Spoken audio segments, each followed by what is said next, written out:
بسم الله الرحمن الرحيم، والصلاة والسلام على سيدنا محمد وعلى آله وصحبه أجمعين. إخواني، سلام الله عليكم ورحمة الله وبركاته. نسأل الله أن يتقبل الشهيد إسماعيل هنية وكل شهداء فلسطين والأقصى في عليين، ويتقبلهم كشهداء عن هذه الأمة العربية والإسلامية. إخواني، حقيقة أنا بدي أحكي في نقطة مهمة. أنا بلاحظ في جحود ونكران من كثير من الناس على المواقف اللي بتصير في العالم أو بفلسطين وغزة للقيادة الأردنية حقيقة، وبيحاولوا دائما يحملوا هاي القيادة أكبر خلينا نقول من طاقتها، وأكبر من الحمل اللي هي بتشيله، مع أنها هي يعني ورثت رسالة وورثت خلينا نقول قوة وحكمة. هذه القيادة اللي احنا ما عرفنا عنها إلا الحكمة والرحمة والرأفة والدين والخلق. بيحاولوا دائما يعكسوا أي شيء في العالم العربي بأنه في قصور في القيادة الأردنية، وبينسوا أنه في يعني عظمة مصر في قوتها العسكرية والبشرية والاقتصادية، وشايفين موقف مصر. عظمة دول الخليج في قوتها الاقتصادية والنفطية والبشرية، وبنسوا وما بتطرقوا لهؤلاء الناس. عظمة العراق في تاريخها البشري والإرث التاريخي تاعه، ولا بتطرقوا إلها.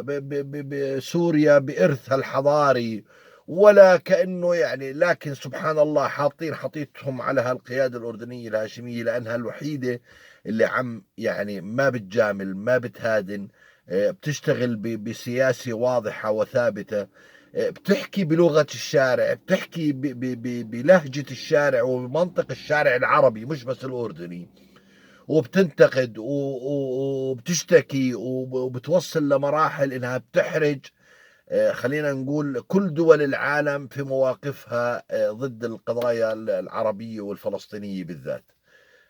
هاتولي من هالدول هاي اللي حكينا زعيم عربي طلع وحكى زي ما حكى الملك عبد الله، او زعيم عربي شفت اولاده ومرته وعائلته عم بتشارك في امداد غزة وفي دعم غزة وفي الطيران فوق غزة وفي انزال كل خلينا نقول المساعدات لاهل غزة.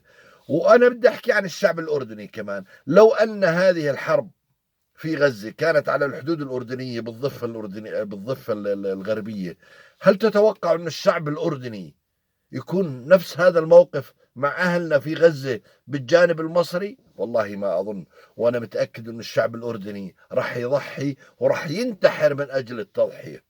فلذلك أتمنى على المشككين واللي أصحاب الأجندات الخارجية أن يبتعدوا عن الأردن قيادة وشعبا وعشائريا وعسكريا. واحنا الحمد لله رب العالمين راضيين عن قيادتنا، والحمد لله رب العالمين، وعارفين شو طاقاتها وعارفين شو قدراتها وعارفين شو عم بتقدم فوق الطاقة وفوق القدرة. فلذلك ما في داعي يعني انه احنا نجلد حالنا في زيادة. اذا بدك تجلد اجلد